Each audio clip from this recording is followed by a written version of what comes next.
तो स्टूडेंट, स्वागत है आपका हमारे यूट्यूब चैनल पर। आज दो चर वाले रैखिक समीकरण युग्म का जो चैप्टर है उस चैप्टर का अगला पार्ट लेकर आए हैं, पार्ट 3। ठीक है, तो अगर आपको पिछले 2 वीडियो देखने हैं तो चैनल पर जाकर देखें ताकि आपको अच्छे से समझ में आए। ये एक्सरसाइज 10th क्लास के लिए मोस्ट इम्पोर्टेंट एक्सरसाइज है। काफ़ी अच्छे क्वेश्चंस आते हैं इस एक्सरसाइज से। और ये जो तालिका मैंने कल आपको समझाई थी पिछले वीडियो में, उसका एक बार फिर से जिक्र कर रहा हूँ मैं यहाँ पर। आपकी किताब में जैसे दे रखा उसके अकॉर्डिंग हमने अपने बेस पे उसको एक बार सीखा है। और फिर मैं एक बार आपको अगर कहीं कुछ रह जाता है आपको कि किताब में बुक्स में कुछ इस टाइप से दिया हुआ है, तो उस हिसाब से मैं एक बार और बता देता हूँ आपको, ताकि आपका जो कन्फ्यूजन जो माइंड में है कहीं रह गया हो तो वो दूर हो सके। मैं चाहता हूँ कि आपके दिमाग में कोई भी चीज़ इससे जुड़ी हुई ना रहे, आपको ये एक्सरसाइज एकदम आसानी से समझ में आए। ठीक है, तो देखते हैं हम इसमें क्या है। तो आज हम सबसे पहले क्या करेंगे, प्रश्नावली पढ़ेंगे हम दो चर वाले रैखिक समीकरण युग्म में। जो सबसे पहली जो आपका मेथड है, तरीका है इन समीकरण युग्मों का हल ज्ञात करने का, ग्राफीय विधि, तो आज उसके बारे में चर्चा करेंगे। दो चर वाले रैखिक समीकरण युग्म का ग्राफीय विधि से हल, इस पॉइंट पे आज हम चर्चा करने वाले हैं।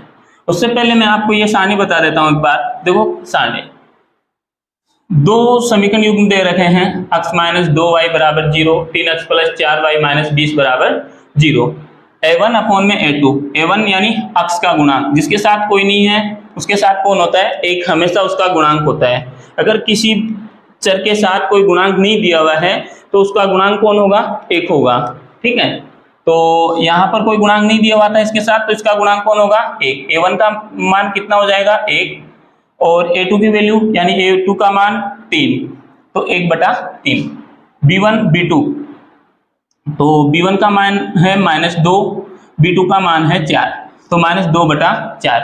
c1 और c2 का मान, तो c1 और c2 का मान है 0, यानी c1 इसमें दिया हुआ ही नहीं है, c अचर पद, तो अगर दिया हुआ ही नहीं है तो उसका मान क्या होगा, 0 होगा।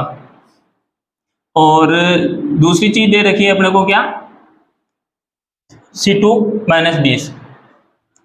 अनुपातों की अगर तुलना करें तो क्या होता है, देखो 1/3 और -2/4। ठीक है, ये दोनों ही देखेंगे पहले। इन दोनों को देखने पर अपने को पता लग जाता है पहली स्थिति का। तो 1/3 इसको काट देते हैं, अगर ये कट रहे हैं 1/2 आ रहा है, -1/2। तो 1/3 और -1/2 अलग अलग हैं। दोनों का अनुपात अगर तुलना करें तो दोनों इक्वल नहीं है। तो सिचुएशन क्या बनती है, a1 upon a2 not equal है b1 अपॉन b2।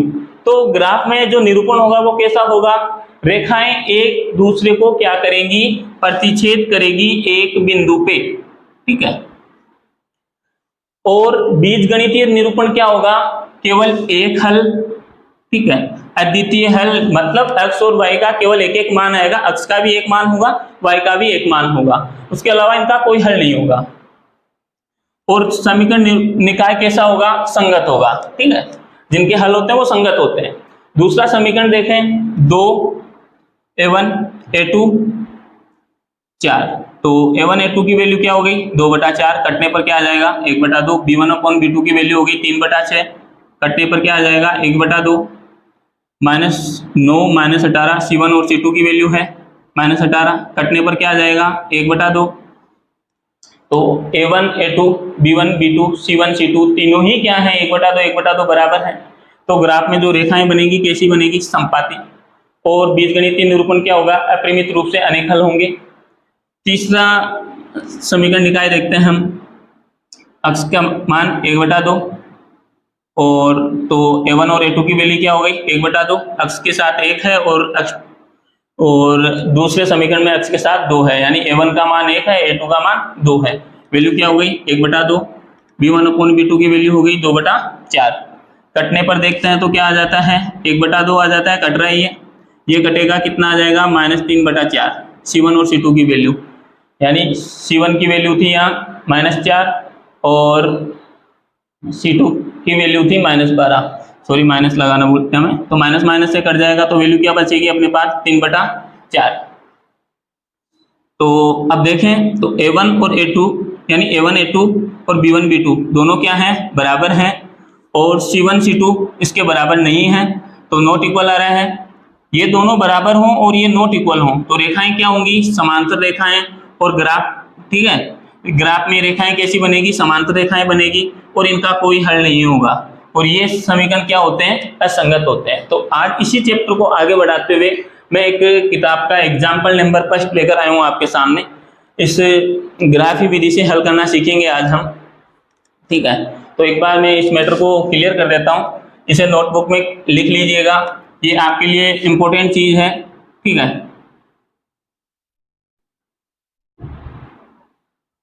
तो ध्यान रखें इसका, अच्छे से दिमाग में फिट कर लें और ये पता रखें समांतर रेखाएं कौन सी होती है, प्रतिच्छेदी रेखाएं कौन सी होती है और संपाती रेखाएं कौन सी होती हैं। इनके बारे में मैंने आपको पिछले वीडियो में बताया अच्छे से, आप जाकर देखें। आज हम इस प्रश्न को हल करना सीखेंगे ग्राफी विधि से। जो ग्राफ द्वारा जांच कीजिए कि समीकरण युग्म 2x + 3y = 6 समीकरण 1, 2x - 3y = 12 समीकरण 2 संगत है। यदि ऐसा है तो ग्राफ द्वारा हल कीजिए। तो शुरू करते हैं हल समीकरण 1 से। एक तालिका बना लेनी है आपको छोटी सी, x और y दोनों का मान रख लेना है, दो दो वैल्यू रखेंगे हम। x + 3y = 6 दे रखा है, ठीक है। x = 6 - 3y, याद रखें समीकरण में दो पक्ष होते हैं LHS और RHS। दोनों तरफ समान संख्याएं घटाई जा सकती है, दोनों तरफ समान संख्याएं जोड़ी जा सकती है, समान संख्याओं से गुणा किया जा सकता है और समान संख्याओं का भाग दिया जा सकता है। ये उसी प्रकार है जिस प्रकार एक तराजू होता है, तराजू में दोनों तरफ समान चीजें रखने पर तराजू एकदम, दोनों जो उसके पार्ट होते हैं वो लेवल में रहते हैं, बराबर रहते हैं। तो इसी प्रकार समीकरण में भी दोनों तरफ समान संख्याएं जोड़ी जा सकती है, समान संख्याएं घटाई जा सकती है, ठीक है। तो जैसे कि यहाँ हमने क्या किया कि -3 दोनों पक्षों में जोड़ा है, एक तरीके से देखा जाए तो -3 से -3 कट जाएगा, दूसरी तरफ -3y बच जाएगा। या आप पक्षांतर का दिमाग में रखें, ठीक है, पक्षांतर का, तो वो काफी अच्छा रहेगा ताकि आपके कंफ्यूजन नहीं रहेगा करने पर। और यहाँ पर लिख दें पक्षांतर करने पर, यानी प्लस क्या 3y था इस तरफ, दूसरी तरफ जाके क्या हो गया -3y। अब आपको y की जगह एक वैल्यू रखनी है, जो भी आपके दिमाग में आए, ठीक है। जहां तक पॉसिबल हो छोटी वैल्यू रखें ताकि ग्राफ बनाते समय आपको समस्या ना हो। तो देखो आपको क्या अच्छा लगता है, यानी कोई भी नंबर आपको जो दिमाग में आ रहा है वो आप रख दीजिए। जैसे मेरे दिमाग में आ रहा है y की जगह 0 रखना, y = 0 रखने पर तो x = 6 - 3 × 0, x = 6 - 3, सॉरी 3 को 0 से गुणा करेंगे 0 आ जाएगा, तो x बराबर क्या आ जाएगा 6। तो x की वैल्यू आ गई 6, y बराबर हमने क्या रखा 0। दूसरा इसके नीचे करना है, अब y बराबर और कुछ रख लीजिए, जैसे 2 रखने पर, तो 2 रखेंगे तो x = 6 - 3 × 2, x = 6 - 3 को 2 से मल्टीप्लाई किया 6, x = 6 - 6 0, x बराबर हमने क्या रखा, सॉरी x बराबर हमें क्या प्राप्त हुआ 0, y बराबर हमने क्या रखा 2। ये समीकरण 1 का हल हो गया आपके सामने, ठीक है। दूसरी तरफ नीचे लिखेंगे समीकरण 2 से। अब समीकरण 2 से एक वही तालिका वापस बना लेंगे, छोटा सा x और y लिख लेंगे। समीकरण 2 क्या था अपना, ये रहा 2x - 3y, तो यहाँ रखेंगे 2x - 3y = 12, 2x = 12 प्लस का हो जाएगा, उस तरफ जाएगा तो 3y, तो +3y पक्षांतर करने पर यहाँ लिख सकते हैं आप, पक्षांतर करने पर कहाँ से आया, x बराबर 12 प्लस 3y बटे 2, ठीक है। अब वही आपको वापस वही काम करना है कि y बराबर आपको जो नंबर अच्छा लगे वो रख लीजिए। जैसे y बराबर में फिर से 0 रखने पर x बराबर 12 प्लस 3 गुणा 0, x बराबर 12 प्लस 0 बटे 2, x बराबर 12 बटे 2 कट जाएगा कितनी बार, 6 बार, यानी y बराबर हमने क्या रखा 0, x बराबर क्या प्राप्त हुआ 6। अब जैसे आपके दिमाग में आ रहा होगा कि मैं y बराबर अब 1 रख लेता हूँ। अब देखो आप रखने पर तो रख सकते हैं, कोई दिक्कत वाली बात नहीं है, बस इतना ही है कि आपको ग्राफ बनाते समय थोड़ा सा मुसीबत आ सकता है, आप तकलीफ में पहुंच सकते हैं थोड़ा सा, और कुछ दिक्कत वाली बात नहीं है। क्यों? क्योंकि जैसे हम 3 को 1 से गुणा करेंगे तो 3 प्राप्त होगा, और 12 3 कितना हो जाएगा 15, और 15 में 2 का भाग जाएगा नहीं। इसलिए जहां तक हो सके ऐसा नंबर रखिए कि नीचे वाली संख्या का भाग पूरा पूरा चला जाए बाद में। तो मैं यहां रखता हूं 2, y बराबर 2 रखने पर तो x बराबर 12,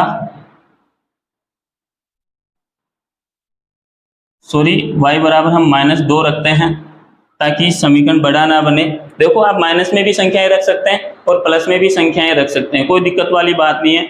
अगर हम देखो प्लस में यहाँ संख्या रखेंगे तो 3 गुना 2 6 हो जाएगा, 12 और 6 18, 2 का भाग देंगे तो 9, यानी ग्राफ थोड़ा बड़ा हो जाएगा। इसलिए वो भी देखना होता है कि ग्राफ ज़्यादा बड़ा ना बने, तो जहाँ तक पॉसिबल हो संख्याएं छोटी रखें जितनी हो सकें।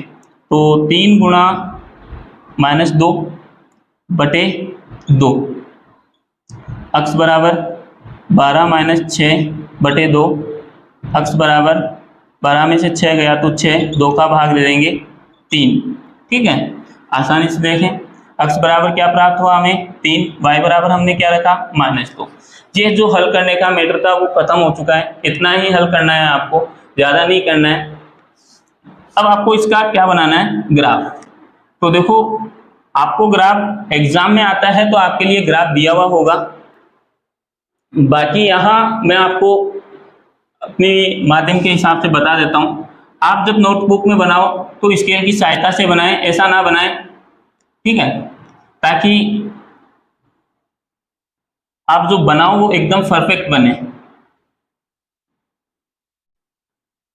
देखो एक ग्राफ 4 हिस्सों में बटा हुआ होता है, 2 लाइनें होती है, एक अक्ष अक्ष की लाइन होती है, यहाँ अक्ष देश आएगा, यहाँ अक्ष अक्ष आएगा, ठीक है, यहाँ y अक्ष आएगा और यहाँ y डैश अक्ष आएगा।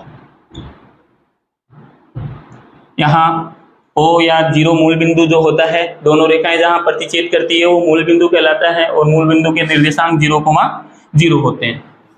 अब आप स्केल की सहायता से, जो स्केल में 1-1 सेमी की दूरी दी हुई होगी तो उस हिसाब से आप मार्क कर सकते हैं यहाँ, ठीक है। अब हम देखेंगे जैसे अपने पास अक्ष पर सबसे बड़ी वैल्यू कितनी है 6 है, और y पे कितनी है 2 है, ठीक है, और माइनस में 2 है y पे, तो उसी के अकॉर्डिंग ग्राफ में बनाना है, ज़्यादा बड़ा नहीं रखना है, -1 -2, इस तरफ -1 -2, यहाँ 1 2 3 4 5 6, यहाँ भी 1 2 3 4 5 6, और लास्ट हम 7 रख लेते हैं एक और। ये आपको स्केल में 1-1 सेमी जो दिया हुआ होता है उसके आधार पर ये जगह छोड़नी है, मेरे जैसे इसे डायरेक्ट नहीं लेना है। मेरे पास तो बोर्ड पे थोड़ा स्केल नहीं है इतना बड़ा बताने के लिए, पर आपके पास नोटबुक में स्केल होता है आपके पास में, तो पेंसिल को यूज में लें और उसके द्वारा बनाएं, जितना हो सके अच्छा बनाएं, सुंदर बनाएं, और लाइनें एकदम सीधी खींचें, एकदम एक्यूरेट माप होनी चाहिए, तभी ग्राफ पर रेखाएं अच्छे से कट पाएंगी, ठीक है। अब देखो समीकरण एक में x बराबर कितना है 6, y बराबर 0, तो x बराबर 6 यहाँ है, y बराबर 0 यहाँ है, यानी बिंदु कहाँ आएगा, इस जगह आएगा 6,0। दूसरा बिंदु है x पे 0 y पे 2, x पे 0 यहाँ y पे 2, 0,2, ये बन गई समीकरण 1 की लाइन।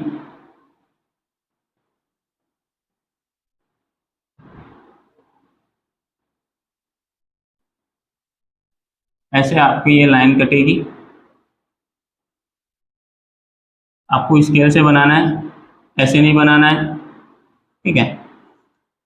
इस पे आप समीकरण रख सकते हैं अपना, जो पहले समीकरण की लाइन थी ये, तो यहाँ रख दीजिए x प्लस 3y बराबर 6, समीकरण 1। अब दूसरा समीकरण 6,0, अक्ष पे 6 और 0 यही है, अक्ष पे 6 और 0, अक्ष पे 3, y पे -2 यहाँ आ जाएगी। अक्ष पे 3, पहला निर्देशांक हमेशा अक्ष का होता है, दूसरा निर्देशांक y का होता है।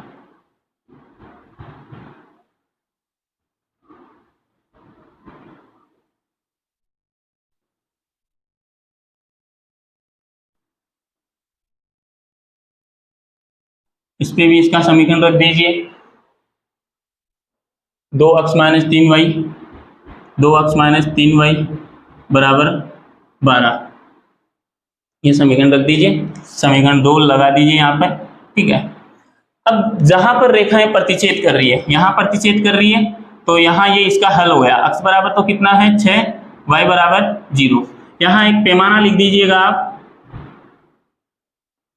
अक्ष पर 1 सेमी बराबर 1 इकाई, हमने 1 इकाई की जगह छोड़ी है। y अक्ष पर 1 सेमी बराबर 1 इकाई, और इसे एक बॉक्स में बंद कर दीजिए, ठीक है। एग्जाम में आपके पास ग्राफ होगा तो उस पर अच्छे से बनाना, नोटबुक में आप अपने हिसाब से एक पेज में लाइनें खींच के बना सकते हैं, ठीक है। स्केल की सहायता से तब भी अच्छा बन जाता है। तो इसके नीचे आपको लिखना है, ठीक है, जब ग्राफ पूरा हो जाए उसके नीचे लिखना है, यहाँ रेखाएं एक बिंदु 6,0 पर प्रतिच्छेद करती हैं, अतः समीकरण युग्म संगत है तथा x बराबर 6 और y बराबर 0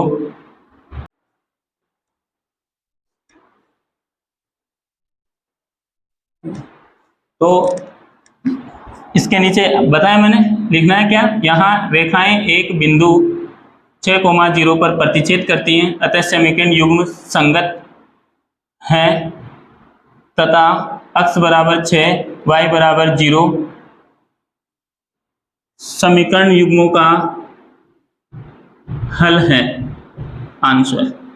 ये टॉपिक पूरा हो चुका है, मतलब एक तरीके से ये क्वेश्चन पूरा हो चुका है। इस टॉपिक से जुड़े हुई जो आपके समीकरण में स्थितियां दी हुई होंगी, उनके आधार पर आपको समीकरण बनाने होंगे, वो कल मैं इसके लिए एक नया वीडियो लेकर आऊँगा, उसमें देखेंगे पार्ट 4 में। तब तक के लिए आप हमारे साथ बने रहिए, हमारे चैनल को सब्सक्राइब कीजिए और दोस्तों के साथ शेयर कीजिए जिनको इसकी रिक्वायरमेंट है।